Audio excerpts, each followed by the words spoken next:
بسم الله الرحمن الرحيم. الحمد لله والصلاة والسلام على رسول الله محمد وآله وصحبه ومن اهتدى بهداه.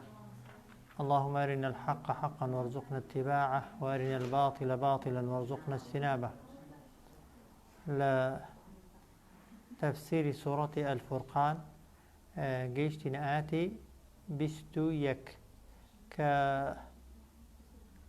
لو آتجدا خواهي قوره هرباسي هلوستي بتپەرستەکانی مەککە دەکا سەبارەت بە پێغەمبەرایەتی پێغەمبەرمان عليه الصلاة والسلام کە لەو ئاتەش دەفەرمێت وقال الذين لا يرجون لقاءنا وقال گوتیان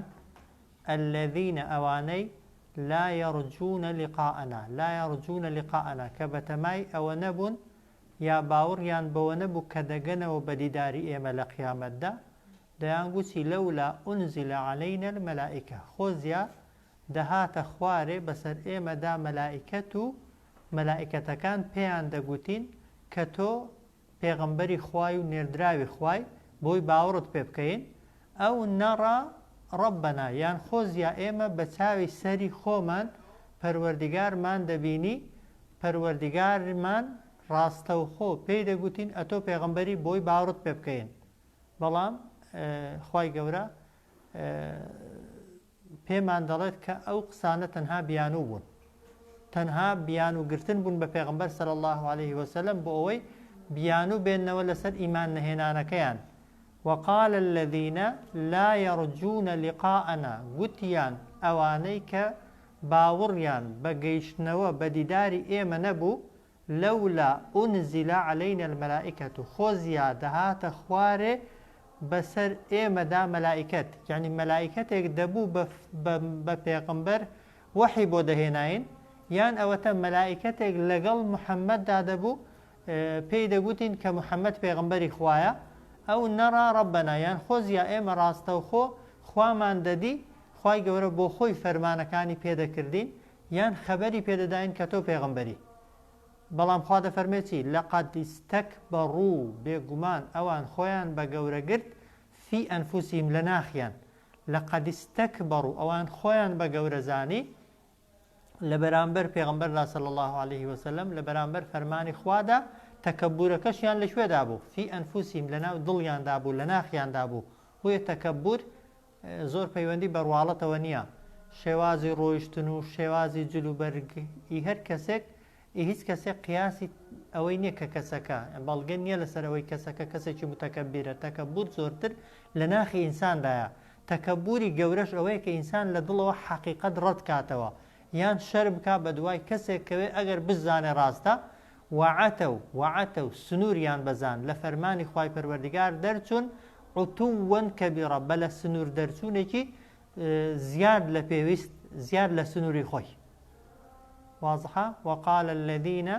لا يرجون لقاءنا گوتیان ئەوانەی لا يرجون بەتەمای ئەوە نەبوون یا باوەڕیان بەوە نەبوو لقاءنا کە دەگەنەوە بە ئێمە دەگەنەوە بە دیداری ئێمە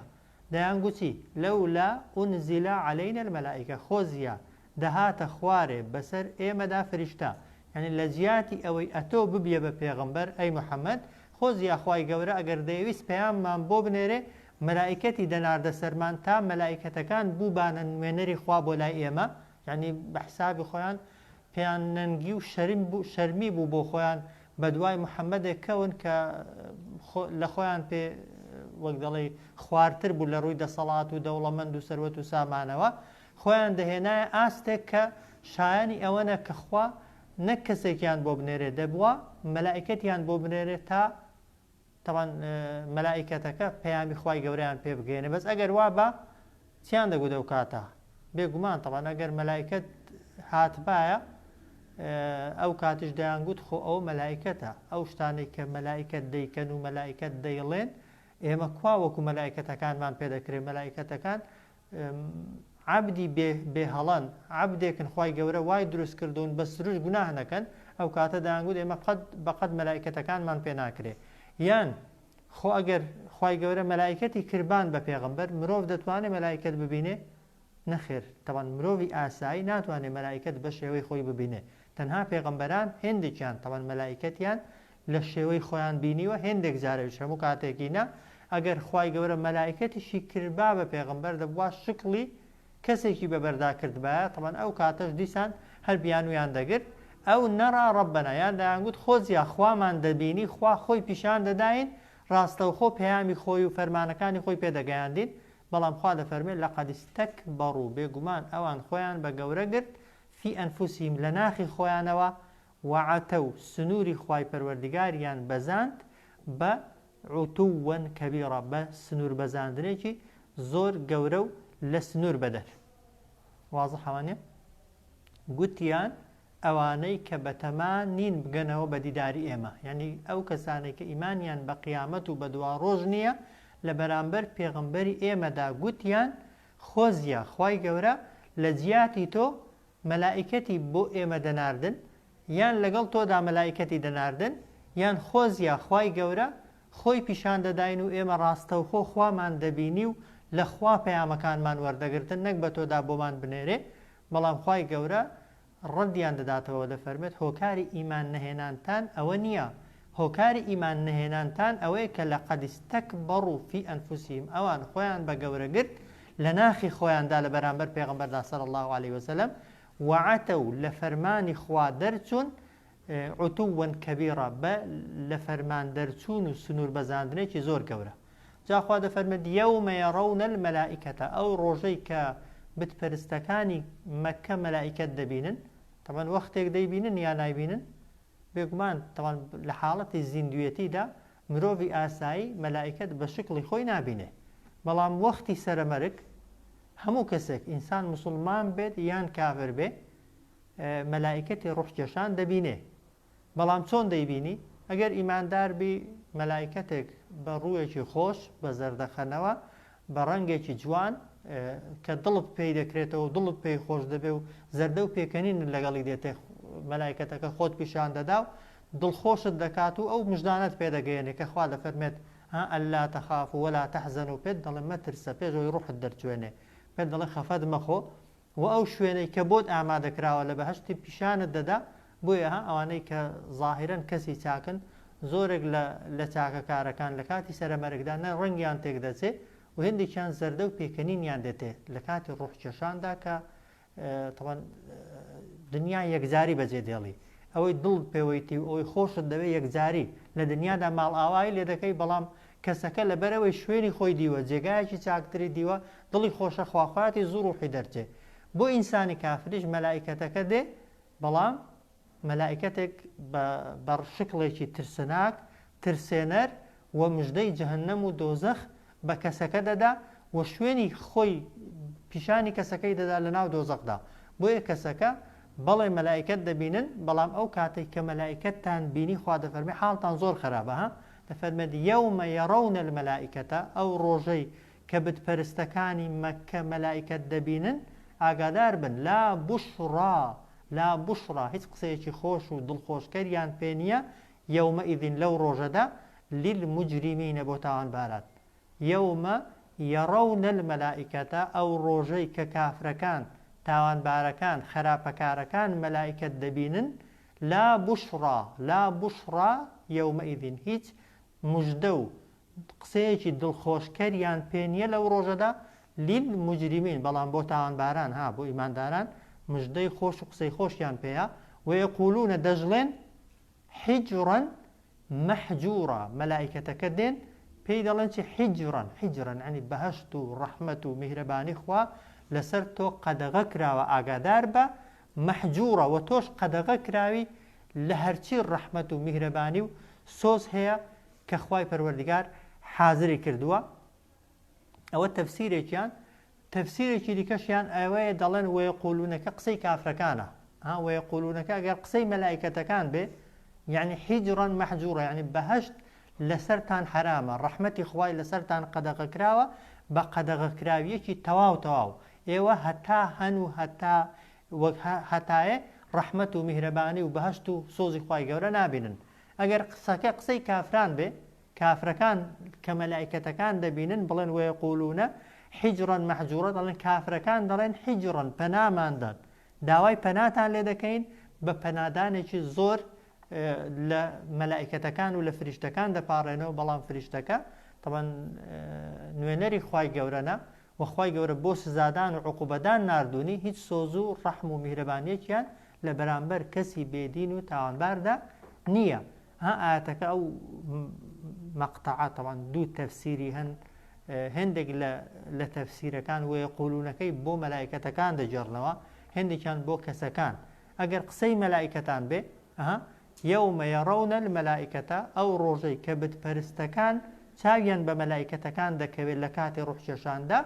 لا بوشڕا یەومەئیذ للمجرمینە، هیچ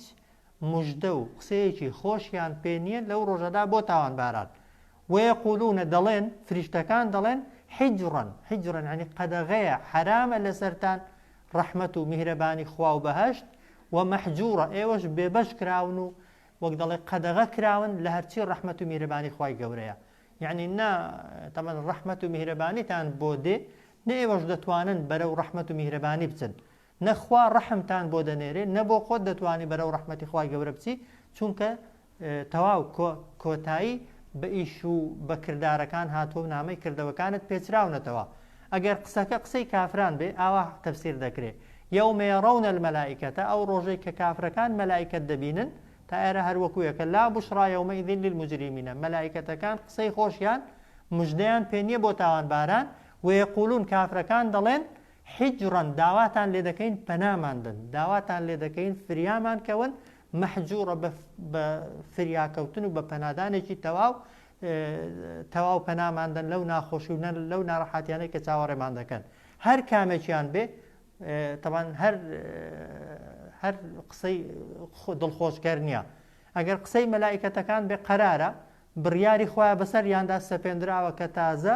ڕەحمەت و میهرەبانی خۆیان بۆ نایە و ئەوانیش بەرەو میهرەبانی و ڕەحمەتی خوا ناچن. ئەگەر قسەی خۆشیان بێ دوعایەکە، پارانەوەیەکە، تەکلیفێکە، فلسێکی قەڵب نایێنێت. طبعا نە مەلائکەتەکە دەتوانن جواب بدەنەوە، نە هیچیشیان لە دەستێ نەدەشیکەن. معلومە؟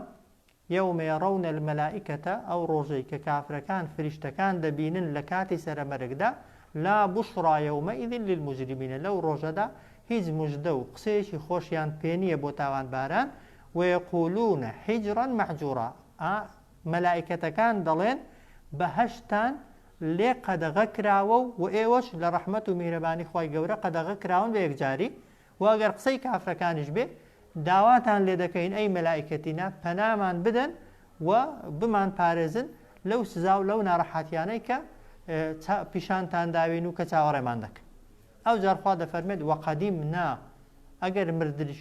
ئەگەر چوونە قیامەتیش، ئەگەر زیندوش بوونەوە، خوای گەورە باسی مەشهەدێکی دیکە دەکات، دەفەرمێت وەقەدیمنا، ئێمە دێین هاتین ئیلا ما عەمیلوا، بۆ لای ئەو کار و کردەوانەی کە کردویانن، من عەمەلین، لە هەر کارێک کە ئەنجامیان داوە لە دنیادا چی لێ دەکەین؟ تەمەن کافر مەرجە کردداری باشی نەبن هەیەە. تەوەن زۆر کەسی کافر هەیە ماڵی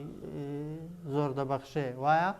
لەگەڵ خەڵکی لەوانەیە لە ڕووی دنیاییەوە بە هەر مەبەستێک بێ زۆر بەڕەحم بێ، وایە لەوانەیە لە پەیوەندی و هاتوچۆکردن و باشەکردن و شتی دنیاییدا هەندێک جار لەوانەیە لە خەڵکی دیکە باشتر بێ، بەڵام کردارەکانی بە جۆرێک کردوون خوا لێی قوبوڵ نەکردوون. جا مەرجی قوبوڵ بوونی کردەوە لای خوای گەورە دووشتە، تەوان یا یەکەمیان ئیخلاسە، تەوان مەرجی یەکەمی ئیخلاسە، دەبێت بۆ خوای کرد بێتە تا خوا پاداشت داتەوە. کەسی کافر ئەو ئیخلاسەی نییە. و دووهەم مەرجی ئەوەیە کە دەبێت کردارەکەت بە پێی شەرعی خوا کرد بێ. جا زۆر کەسی کافر کردارەکانی فعلن کردارەکانی کردداری شەرعین، کردارەکانی کردداری باشن، کردداری چاکن، بەڵام نیەتەکەی هەر لە خۆیەوە کە کردوێتی بۆ ئەوەی نەیکردووە لە قیامەتی خوا پاداشتی داتەوە، بۆ شتێکی دنیایی کردوێتی یا وەکو شتێکی ئینسانی کردوونی، ئەو کەسە دەگونجێ خوای گەورە لە دنیادا چاکەی لەگەڵ کرد بێتەوە، بەڵام لە قیامەتێ ئەو جۆرە کردارانە یان کردداری چاک لەگەڵ شیرک لەگەڵ کوفر بۆ ئینسان هیچ ئیسیفادەیەکی نییە لە قیامەتێ. بۆیە خوا دەفەرمێ وەقەدیمنا ئیلا ما عەمیلوا، ئێمە هاتین ئیلا یعنی بۆ لای ئەوەی کە کردویانە من عەمەلین لە کردار، فەجعەلناه دەیجێڕین ئەو کردارانەی کە کردویانن بەچی؟ بە هەباءەن مەنثوورە، بە تەپوتۆزێکی پەرش و بڵاو و بە هەوادا دەچێت. کردەوەکانی بێباوەڕان یەک دێنین تەماشای دەکەین، بەڵام کە تەماشای دەکەین وەک دەڵێ مەرزی قوبوڵبوونەکەی تێدانیە بە نمونە لێ دەپرسن بۆچی کردت هەر کەسەکە ناتوانێت بڵێ بۆ خوام کردووە لەوێ درۆ ناکرێت ناتوانێت درۆ بکا کەسەکە هەتا هەندێک کەسی ئیمانداریش هەنا حەدیثەکەتان بیستووە بە نمونە ئەوەی دەفەرمێت کەسێکی مجاهید دێنن بەریوە مجاهید لە جیهاددا شەهید بووە خوای گەورە بانگی دەکا پێی دەڵێن چیت کرد دەڵێ ئەی خوای گەورە دەیوێت حەقەوەکەی بڵێ ئەی خوایە شەڕم کرد لە پێناوی تۆ هەتا لە پێناوی تۆدا کوژرا خوای گەورە پێی دەڵێ کەذەبتە درۆت کرد ئەتۆ بۆیە شەڕت کرد بۆی پێت بڵێن کەسێکی ئازای ئەسڵی نیەتەکەی بۆ خوای بۆ بەڵام شتێکی تێک هەڵبووە وەک دەڵێ پێی دەڵێ بڕۆ بەرەو جەهەنەمی بن مەرز نییە تەوان پێی کافر بێ کەسەکە بەڵام ئەو کردارەی قوبوڵ نییە بەنمونە کەسی قورئان خوێن جاری وایە کەسێکی عالم دێنن خوای گەورە لێی دەپرسێت چیت کرد بە عیلمەکەی مەسەڵەن دەڵێ ئەی خوا لە پێناوی تۆدا ئەوەم کرد و ئەوەم کرد خوای گەورە دەڵێ نا بۆ ئەوەی کردت پێت بڵێن کەسێکی چەند زانای چەند عالمی بۆش ئەتۆ ئی تۆش بۆ خوای نەبوو ئەوی بەخشویەتی بە هەمان شێوە ئەگەر نیەتەکەی تەنها و تەنها بۆ خوای نەبێ خۆ ئێستا ئەوەی نوێژە دەکا زاهری بۆ کێ دەیکا مەوەستم ڕیا جیایە ڕیا یعنی ئەوەیە کە ئەسڵی کردارەکەت بۆ خوایە بەڵام بەشی کەسێکی دیکەشت تێخستووە نوێژێکی دەکەی ئەسڵی نوێژەکەت کە دابەستووە بۆ چێت کردووە بۆ خوای بەڵام کەسێک چاوی لێتە پێشت خۆشە کەسەکەش تۆزێک مەتحتەکا بڵای نوێژێکی چەند جوانی کرد ئەوە تاوان ئیخلاسەکەت هەڵدەوەشێنێتەوە پێی کافر نابێ بەڵام پێی تووشی گوناه دەبێ مەسەلەن قورآانی دەخوێنیەوە ئەسڵی قورآن خوێندنەکەت کە دەست پێ کردووە بۆ خوای دەستت پێ کردووە بەڵام کە خەڵک گوێی لێتە چاتر دەنگت دەڕازێنیەوە و دەنگت بەرز دەکەیەوە و بەنمونە بەدیقەتر دەیخوێنیەوە پێت خۆشە خەڵک مەتحی قورآن خوێندنەکەت کا بەنمونە هەموو کردارەکانی کەش بە هەمان شێوە ئەگەر بۆیە ئەو جۆرە کەسانش خوای گەورە کردارەکانیان قبول ناکا ئەنی ئەگەر کەسێک کردارەکەی کردبێ قیامەتی هەر لەبیر نەبوو بێ قیامەتی هەر لەبیر نەبوو ماڵی بەخشیوە کەسەکە کافرە بەڵام بۆ قیامەتی نەبەخشیوە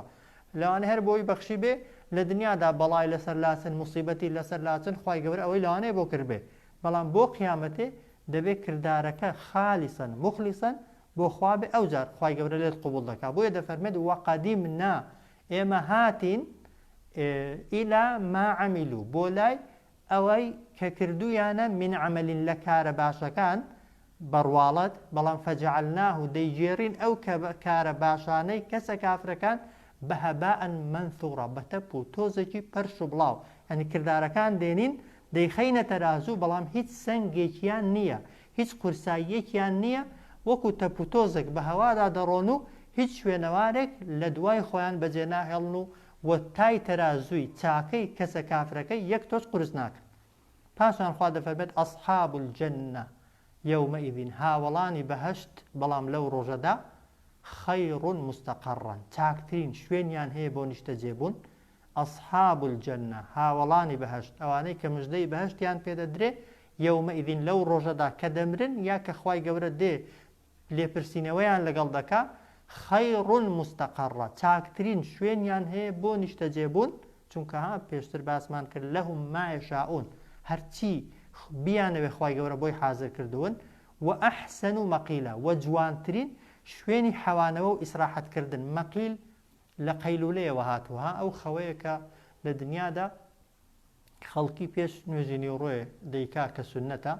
کە مێشک و تەوان ئەوانەت پێی ئیسراحەت دەکەن بەڵام لە بەهەشتێدا خەو هەیە یان نییە هەیە یان نییە هی خۆشە یان ناخۆشە خەو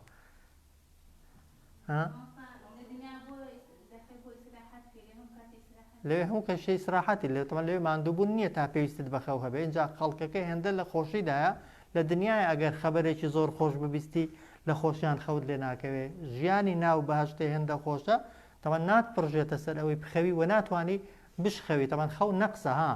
ئینسان بۆ دەخەوێ چونکە ماندوو دەبێ چونکە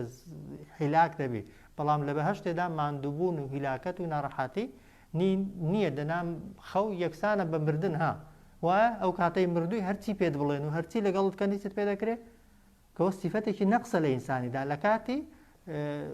خەودا هەزاران کەس جەریمەی گەورەی لەگەڵ کراوەتەوە هیچیش ئاگای لە هیچیش نییە لە ناو بەهەشتێدا خەو نییە بۆیە لێرە کە دەڵێن مەقیل ابن عباس دەفەرمێت ئەو مەقتەع و ئەو مەشهەدەیە کە هاوسەران بەیەکەوە تەبەن دەگەن بە یەکتری و خۆشی تێدا بەڕێ دەکەن بۆیە هەرچۆنێکی بە تەفسیرەکەی ئاوایە ئەصحاب الجەنەتی یەومەئیدین هاوڵانی بەهەشت لەو ڕۆژەدا خەیڕ مستەقەڕەن چاکترین شوێنی نیشتەجێبوونیان هەیە و ئەحسەن و مەقیلە و چاکترین و جوانترین شوێنی حەوانەوەشیان بۆ حازر کراوە خوا بەنسیبمان کرد. پاشان دەفەرمێت وەیەومە تەشەقەق السەماء بالغەمام بیر بکەنەوە لەو ڕۆژەی کە تەشەقەق السەماء بالغەمام یعنی لەت دەبێ کون و دەرز دەبێ ئەو ئاسمانەی کە ئێوە دەیبینن بەچی بالغەمامی بەهۆی هەورێکەوە هەورێکی سپی لە ئاسمان پەیدا دەبێتە هۆکاری شەقشەق بوون و لەدبوونی ئاسمانەکان ونزل الملائكة لو كاتدا كآسمانكان شق دبن ونزل الملائكة دهندرين خواري بول دست ملائكة كان تنزيل به هنا نخوارويجي هات نخوارويجي حقيقي وراستقينا ملائكة كان لآسمان نامينن دين خواري وداد بزنة سر زويو أو شوينيك محاسبة وليبرسينوي تيدا دكريتو دوري طبعا دشتي محشرو وبريس ڕادەوەستن ئەو کەوتەی کە خوای گەورە خەریکی لێپرسینەوە و محاسبەکردنی بەندەکانیەتی وەیەومە تەشەقەق السەماء بالغەمام بیر بکەنەوە لەو ڕۆژەی کە لەدلەت و کونکون و دەرز دەبێ ئەو ئاسمانە بالغەمامی بەهۆی هاتنی هەورێکی چڕی سپی ونزل الملائكة تنزيلا دهندرين خوار لآسمان ملائكتكان تنزيل بهندران خوارويك راستقينو حقيقي پاشان خوا دەفەرمێت الملکو کە خوای گەورە طبعا ئاسمانەکان دەرز بوون مەلائکەتەکانیش هەر هەمویان هێنرانە دەشتی مەحشەر لەو کاتەدا خوای گەورە بۆ خۆی دێتە دەشتی مەحشەرەها حەدیثی صەحیحمان هەیە کە دەفەرمێت إن الله يطوي السماوات بيمينه خوای گەورە ئاسمانەکان هەر هەمووی خڕ دەکاتەوە دەیان خاتە دەستی ڕاستی ئەو جار وەیەخوض الأرضین بيده الأخرى زەویەکانیش هەر هەمووی خڕ دەکاتەوە دەیان خاتە دەستی چەپی ثم يقول پاشان دەڵێتی أنا الملك أنا الديان ئەمن مەلیک و پادشام ئەینە ملوک الأرض کوان لەکوێن پادشاکانی زەوی ئەوانەی خۆیان بە مەلیک دەزانی ئەینە المتەکەبیڕون ئەوانەی کە خۆ بە زلزان بوون و لە بەرامبەر خوادا یاقی دەبوون کوان لەکوێن تەوان کەس جواب دەداتەوە بێگومان کەس جواب ناداتەوە بۆیە لەو کاتەدا خوا دەفەرمێت الملک و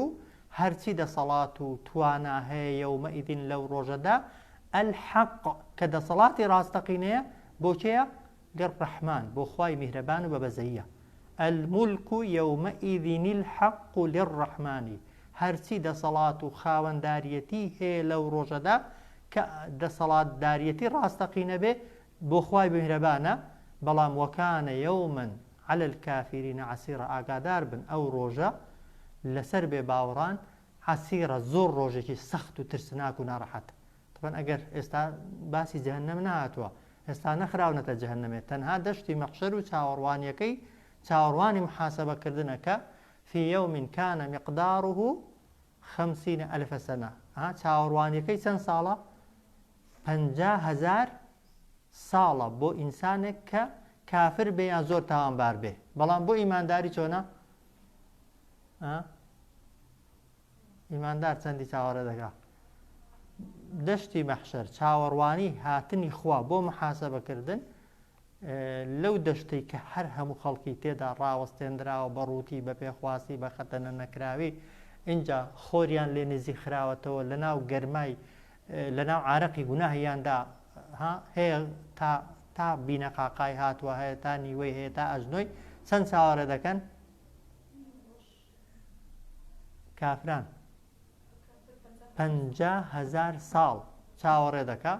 50,000 چاوەڕێ دەکا تەمەن چاوەڕێیەکە هێندە سەختە هێندە ناڕەحاتە دەزانێت دەچێتە جەهەنەمێش بەڵام داوا دەکا کە خوای گەورە لیەقضی عەلەینا ڕەبوک داوا دەکەن لە مەلائیکەتەکان با پەروەردگارتان بێ بڕیارمان بەسەردا بدە ئەگەر ئەوە بۆ کافران سەختە بەڵام بۆ ئینسانی ئیماندار حەدیثی صەحیحی لەسەرە وەکو ئەوەی وایە نوێژێکی فەرز دەستنوێژێک بگرێ نوێژێکی فەرز جێبەجێکە خوای گەورە ئەو 50,000 ساڵەی طبعا ئەگەر کەسەکە ئیماندار بێ شایستەی عقوبە نەبێ شایستەی سزا نەبێ شایستەی وەک دەڵێ پاک بوو بێتەوە گوناهی بەشی ئەوەی پێوە نەما بندنا ئیمانداریش هەیە گوناهی پێوە ماون خوای گەورە بەو چاوەڕوانیەی لەو دەشتی مەحشەرەدا پاکی دەکاتەوە ئەویش هەر قازانج دەکات طبعا ئەهوەنتر و زۆر سوکترە لە چوونە جەهەنەمێک کە نیهایەتی نییە و کۆتایی نییە بەڵام هەر بەڕاستی چاوەڕوانیەکە زۆر سەختە بۆیە دەفەرمێت الملك يومئذ الحق للرحمن خاوەنداریەتی لەو ڕۆژەدا جا حەقەکە لە تەفسیرکردنەکەیدا لە پێشەوە یعنی خاوەنداریەتی ڕاستەقینە لەو ڕۆژەدا بۆ خوای بەزەی و میهرەبانە وەکانە یەومەن ئەو ڕۆژە بۆ بێباوەڕان عسیرە ڕۆژێکی زۆر سەخت و قورس و ناڕەحەت ئەو جار لەو ڕۆژەدا چ دەبێ ويوم يعض الظالم لو رجدا يعض يعني جز دقري كسي ظالم على يديه لهر دو دستكاني للدنيا دا اگر كسك كرداري شي كرد بيت كرداركي زور جيگاي خمو خفتي به هیچ شي بينا كري كسكا يعني هنده تورو بيزار بلا خوي يعني دستي خوي بگزي او الشيطان زورتر للدنيا داوا دكان او شيطاني ك طبعا وقت لا يعني جيشتونة الدرجة دزوشاندن جاري وهايا كهيت يعني بينا كريها غاز لخوان دقرن للروج دوايدا شي كافر هنده پشيمانا شي كافر هنده نارحاتا هنده بداخة ديت لزياتي برانبركي لزياتي هاوار كردن ده وقت يعني دستي خوي دخاتا ناو دمي وغازي ده دقري وپشيماني در دبره ويوم يعض الظالم بير بكنوا جا مزيندوين خوست وايا او كسشي كآياتكي بسردهاتو تخواري استاباسي دكين كآياتك هاتو تخواري كسك زيندو بوا مزالي پشيمان بونوي هبوا واضحة آياتك بو چيا بو زيندو كانا طبعا بو كسانا نيك لقيامته يعني واما كان باتوشي پشيمان بونو نبن ويوم يعض الظالم بير بكنوا لو رجيك دقزي كسي استمكار هردو دستكاني يقول دلتي يا ليتني هاوارو پشيمان بونو داخ بو من اتخذت مع الرسول سبيلا خوزيا لقل او پیغمبر الرقام دقل رقاء او پیغمبرم دقل بدواء او پیغمبر دكوتم لقل او پیغمبر دادا بو امنش دبيني پیغمبران ناترسن دبيني اوي لقل پیغمبران لزياتي خم و خفت داي قرتبن زردو پیکنين دمو چاوي دا پوشيون لزياتي اوي هاوار كانوا بپارنوا وەک دەڵێ دڵخۆشن و پەلەیانە خوای گەورە بێ محاسەبەیان کات و بەرەو بەهەش بڕۆن کاتێک کە پێغەمبەر و شوێن کەوتوانیان دەبینێ کەسەکە هێندە پەشیمانە دەستەکانی خۆی دەخاتە ناو دەمی خۆی گازیان لێ دەگرێت و دەڵێ یا لەیتەنی اتەخەذت خۆزیا منیش گرتبامە مع الرەسولی لەگەڵ ئەو پێغەمبەرە ڕێگا یا لەیتەنی هاوار و پەشیمان بوونەوە داخ بۆ من یا وەیلەتا هاوار و داخ و حەسرەت بۆ من ليتني خوزيا من لم أتخذ نم قرت با فلانا كس بخليلا ببرادر ورفيقي جانب جانخم لقد أضلني عن الذكر خفد لبرادر خرابكاني تخواد الله بي قمان قمراي كردم سري ليو شيواندم لرقاي راست بعد إذ جاءني دواء ويك رقاي راستم دوزي بويا وهداياتم دوزي بويا بەڵام خوا دەفەرمێت وەکانە الشەیطان للئینسانی خەذوولە شەیطان بۆ ئینسانەکان پشتشکێنە فریودەرە خەڵەتێنەرە جا ئەو ئاەتە لەسەر چی هاتۆتە خوارێ پیاوێک هەبوو لە سەردەمی پێغەمبەردا ناوی عوقبەی کوڕی ئەبی موحیط عوقبەی کوڕی ئەبوو موحیط کەسێکی بتپەرست بوو بەڵام زۆر بە بتپەرستیش دۆستی پێغەمبەر بوو صلی الله عليه وسلم او عقبه كري محيطه زور دهاته مجلسي پیغمبر صلى الله عليه وسلم پیغمبر صلى الله عليه وسلم زور زار قرآني بسر داده خويندوا پیش استا مسلمان نبوبو کاریگر بوبو با قرآني که پیغمبر صلى الله عليه وسلم دي خويندوا روجك او دعوتك هبوا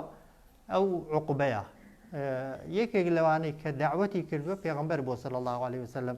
پێغەمبەریش لەبەرەوەی برادری بووە و زانویەتی کاریگەر بووە بە قورئانی بەشکم هیدایە دەبێنێ پێغەمبەر بە هەلی دەزانێت دەچێتە مەجلیسەکە بەڵام کەنانی بۆ دادەنێ طبعا پێغەمبەر پێی دەڵێ صلی الله عليه وسلم خواردنەکەت ناخۆم هەتا ئیمان نەهێنێ حاڵێ پیاوەکەش طبعا پێی شەرم دەبێ و پێغەمبەری خۆش دەبێ و ڕێزی پێغەمبەر دەگرێ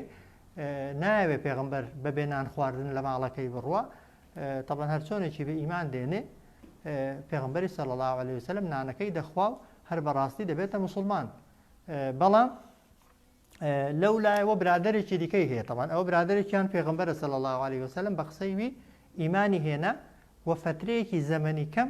لەگەڵ پێغەمبەردا بوو صلی الله عليه وسلم لەو لایەوە برادێکی دیکەی هەبوو ناوی ئومەیەی کوڕی خەلەف بوو ئەو ئومەیەی کوڕی خەلەفە دەڵێن کاتی داوەتەکەی لەوێ نەبووە لە سەفەرێ بووە ئاگای لێ نەبووە کە ئەو عوقبە ئیمانی بە پێغەمبەر هێناوە کە دێتەوە دەبیستێ عوقبە ئیمانی بە پێغەمبەر هێناوە بانجی دەکات دەڵێ برادەراتی تۆ لە من حرامە هەتا ئەوەی کە لە ئەو ئیمانەی کە بە محەممەدت هێناوە هەڵی دەوەشێنیەوە ئەوەندەش نا وەدەسی لە بەرامبەریشیدا لە ناو خەڵکی تفێکی پێدا دەکەی بۆی بیسەلمێنی کە فعلەن لەوەی گوتوتە پەشیمانی ئەو عوقبەیە دێت وەک دەڵێ لە بینی دوو برادەرایەتیدا برادەرایەتی پێغەمبەر کە صلى الله عليه وسلم كمعلومة رحمة للعالمين برو بهش ددبا اگر لقالي دابي برادراتي وبيي كوري خلف كيكي ولا قورة بتبرستكاني مكة يكي ولا دجا سرسختكاني پیغمبر صلى الله عليه وسلم عقبال لبيني دو برادراتي عندها كام يعني هالبجاردوا طبعا وليدي كوري عقبي هالبجاردوا بوي اخواي قبرا رك او آتي لسر ناردو تخواري استاش طبعا كآتەکەیشی لەسەر هاتۆتە خوارێ مەجالی تەوبەکردنی هەر هەبووە مەجالی پەشیمان بوونەوەی هەر هەبوو بەڵام طبعا پەشیمان نەبوویەوە لە جەنگی بەدردا یەکێک لەو حەفتا کەسانێک کە کوژران طبعا بە کافری ئەو عوقبەی کوڕی وەلیدە بوو کە برادەراتی پێغەمبەری صلی الله عليه وسلم واز لێهێنا لەبەر خاتری برادەراتی کەسێکی بتپەرست و خراپەکارەکار جا لە قیامەتێ نەک ئەو هەر کەسێکی دیکە برادەراتی کەسێک کە ظاهرەن ئەهلی بەهەشتە و بەرەو بەهەشتت دەبا وازی لێدێنی لەبەر خاتری کەسێک کە ظاهرەکەی کردارەکانی وان بەرەو جەهەنەم دەدبن خۆ لەگەڵ کەسی درۆزن دابێ قابل لە بەهەشتجێی درۆزنان بێ منطق نییە عنی تۆ لە دنیادا برادری کەسی نوێژ نەکەر بێ خوای گەورە پێی گوتی نوێژە بکە معقوڵە تەوان جەهەنەم یعنی بەهەشت ببێتە شوێنی نوێژ نەکەران برادری خەڵکی عارەقخۆر و سەرسەری بی جان نیشتی وە ها لە قیامەتێ خوای گەورە برادەرەکانی دنیا لێکدا نابڕێنێ لە دنیادا هاوڕێی چێبی و ڕەفیقی چێبی و وەک دەڵێ محبەت و خۆشەویستیت بۆ چێ بێت بە هەمان شێوە طبعا لە قیامەتی خوای گەورە لەگەڵ وی حسابت دەکە ها سەحابەیە کاتی خۆی لە مەجلیسی پێغەمبەردا صلی الله عليه وسلم گریاوە پێغەمبەر لێی پرسیوە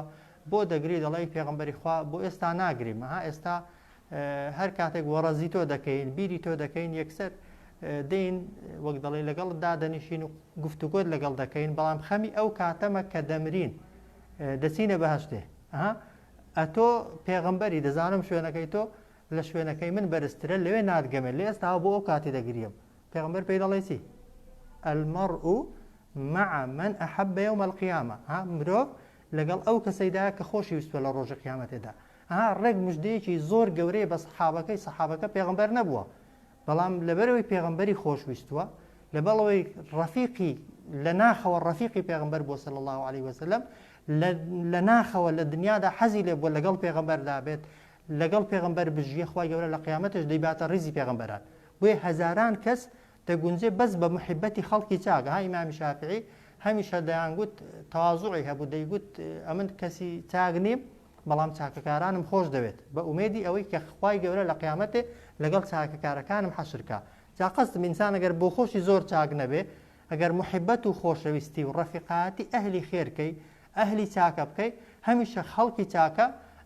ئەگەر خێریشت بۆ نەهێنێ خۆ تۆزێک لە خراپەت دوور دەخاتەوە تۆزێک لە شەڕ دوور دەخاتەوە جا ئەو پەشیمانیە بۆ هەر کەسێک کە ڕەفیقاتی کەسی باشی واز لێ هێنابێ بۆ کەسی خراپ ويوم يعض الظالم بيربكنوا لو رجي كد جزاء كسيستمكار على يديه هردو دستكاني دلتي يقول دلي يا ليتني خوز يا من ليت خوز جيك كدجرته يا ناقرته خوز يا من اتخذت دم قرتبر مع الرسول لقال او پیغمبره سبيل الرجاء يا ويلتا هاوارو داخو پشیمانی بو من ليتني خوز يا من لم اتخذ نم دكرت فلانن فلانە کەس خەلیلە ها ناوەکەی ناڵێ بۆی بۆ هەموو کەس بێ خۆز یا فلانە کەسم نەدەکردە برادر و ڕەفیقی خۆم لقد أضلني عن الذكر بێگومان ئەو سەری لێ شێواندم گومڕای کردم لایدام لەو ڕێگا ڕاستە لەو قورئانە بعد إذ جاءني دوای ئەوەی کە قورئان و ئامۆژگاریەکەم وەرگرت بوو بۆم هاتبوو وكان الشيطان للإنسان خذولا شيطان بۆ مرۆڤ کەسێکی خەذول يعني پشکێن فریودەر خەڵەتێنەرە و هەمیشە تووشی زەرەر و زیانت دەکا ئەگەر بە قسەیکەی وقال الرسول وهروها پێغەمبەریش دەڵێتی ئەو کاتە پێغەمبەریش صلى الله عليه وسلم لای خوا شکایەت دەکا لەکێ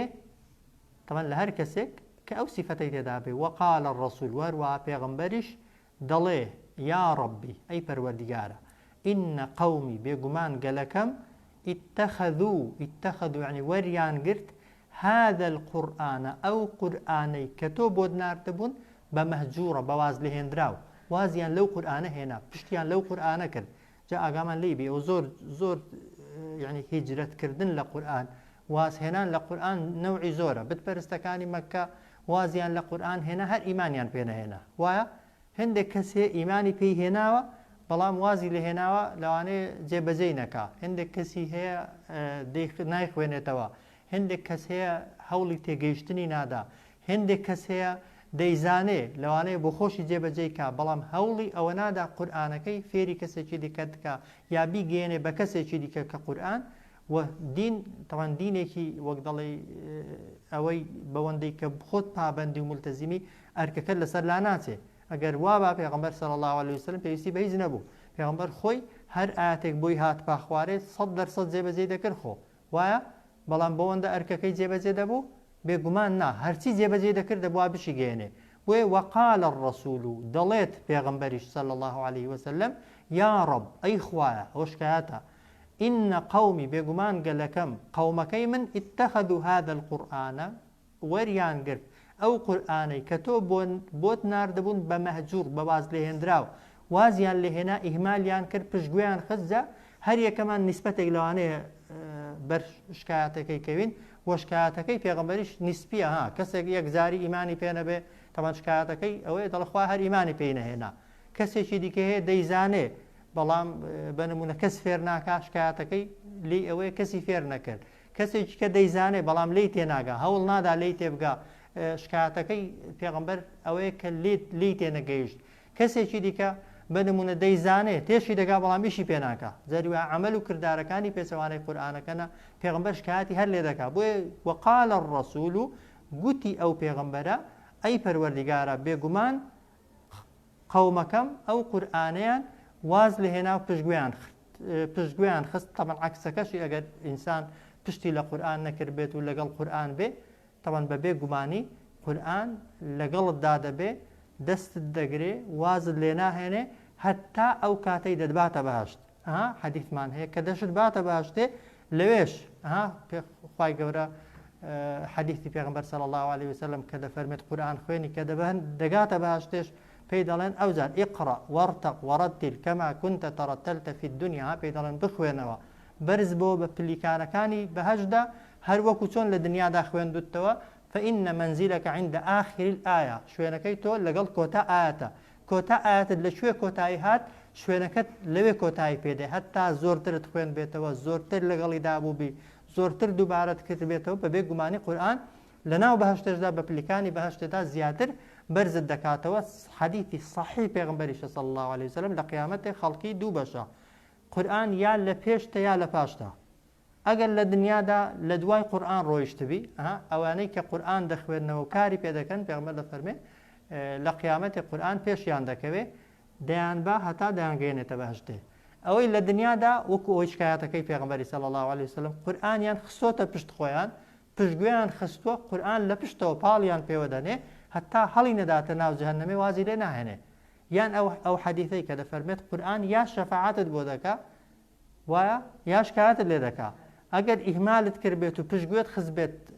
وەک دەڵی لە تواناشت داهەبوو بێ شکایەتت لێ دەکا لەگەڵی دابوو بی و خۆت بۆ ماندوو کرد بێت و خزمەتت کرد بێ بە بێگومانی شاهیدیت بۆ دەدا خوا بە نسیبمانکە لەو کەسانە نەبێت تەقەن چونکە شکایەتی پێغەمبەری صلی الله عليه وسلم 100% وەکو خۆی طبعا وەردەگیرێ ولا وقال الرسول يا ربي گوتی پێغەمبەر صلى الله عليه وسلم ئەی پەروەردیگارە بێگومان قەومەکەم ئەو قورئانیان واز لێهێنا وكذلك جعلنا لكل نبي عدوا هەر بەم شێوەیە چۆن ئەتۆ دژمنت هەنا ئەی محەممەد صلى الله عليه وسلم جعلنا جێراومانە لكل نبي بۆ هەموو پێغەمبەرێک عدوا دژمنێک من المجرمين لە تاوان باران خەفەت مەخۆ پێغەمبەر بی شوێنکەوتەی پێغەمبەر بی بتەوێت لە دنیادا کەس ناحەزت نەبێ کەس دوژمنت نەبێ شتیوە نەبووە و نابێ هیچ کاتێک وەکەذالکە هەر بەم شێوەیە یعنی چۆن دوژمنایەتی تۆ دەکەن چۆن لەگەڵ لە بەرامبەر تۆدا دەبەستنەوە خەڵکەکەت جعلنا لكل نبي جێراویشمانە بۆ هەر پێغەمبەرێک دوژمنێک بەڵام منە المجرمین لە تاوان باران بەڵام وەکەفا بربکە بەسە پەروەردیگار بۆ تۆ کە هادیەن ڕێگا پیشاندەرت بێ و نەسیرە سەرخەرت بێت وەکەفا بربکە بەسە پەروەردیگارت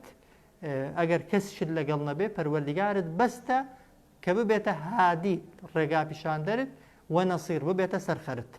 وقال الذين كفروا گوتیان ئەوانەی کە بێ باوەڕن قسەیەکی دیکە بیانوێکی دیکەیان ئەوە بودایانگوت لەولا ئونزل عليه القورآن جملة واحدة خۆزیە قورئان هەمووی بەیەک جاری دەهاتە خوارێ بەسەردا ئەگەر پێغەمبەری تەورات و ئینجیل و کتێبەکانی دیکە چۆن هاتوونەتە خوارێ پێشتر تەوان بەیەک جاری تەورات هەمووی بەیەک جاری بۆ موسا هاتووە ئینجیل بەنمونە هەر عیسا کە لەدایک بووە تەوان یەکێک لە مەعجیزەکانی ئەوەیە کە هەر لەگەڵ لەدایک بوونی ئینجیلی لەبەر بووە ئینجیلی زانیوە یعنی هەر لە سکی داکیدا خوای گەورە فێری ئینجیلیشی کردووە جا بتپەرستەکانی مەکە دەهاتن خەڵکیان گومان ناوی دەکرد دوو دڵ دەکرد دەیانگوت باشە ئەگەر محەممەدیش وەکو موسا و عیسای پێغەمبەرە بۆ موسا و عیسا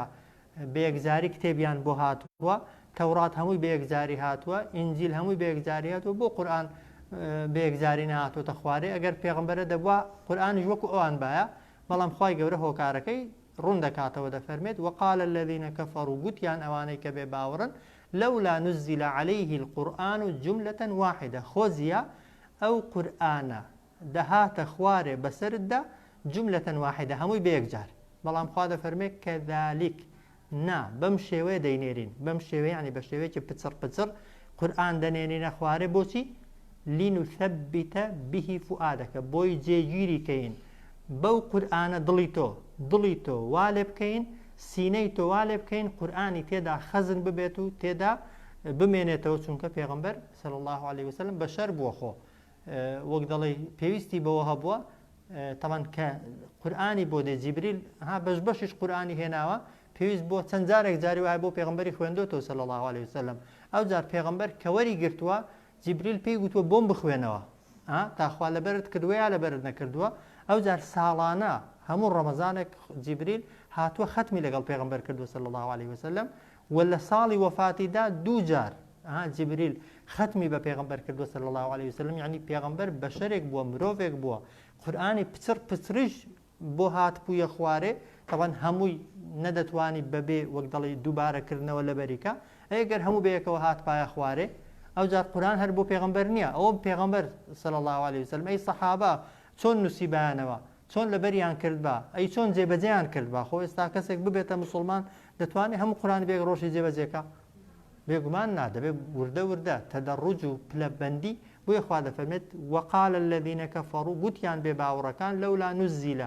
عليه خۆزیا دەهاتە خوارێ بەسەر محەممەددا ئەو قورئانە جملة واحدة هەمووی بەیەک جار بەڵام خوا دەفەرمێت کەذالکە بەم شێوەیە ناردمان بە قسەی ئێوە نییە بەم شێوەیە ناردمان بە پچڕ پرچری ناردمان لنثبت به فؤادەکە بۆی بیچەسپێنین بەو قورئانە دڵی تۆ بۆی جێگیری کەین ئەو قورئانە لە دڵی تۆدا ورتلناه وهروها بو خوێندیشمانەوە قورئان بۆ محەممەد صلی الله عليه وسلم تەرتیلە یعنی بە شێوەیەکی هێواش و لەسەرخۆ تا جوان ورتلناه ئێمە قورئانمان بەهۆی جیبریلەوە تەوان بۆ پێغەمبەر خوێندەوە چۆن تەرتیل یعنی بە ئەو پەڕی جوان خوێندنەوە و هێواش خوێندنەوە و لەسەرخۆ خوێندنەوە بۆی پێغەمبەر صلی الله عليه وسلم هەم بتوانێت دووبارەی کاتەوە هەم بتوانێت حیفزی کاو لە بەریکە و هەمیش بتوانێت جێبەجێی کات و تەطبیقی کات صلى الله على سيدنا محمد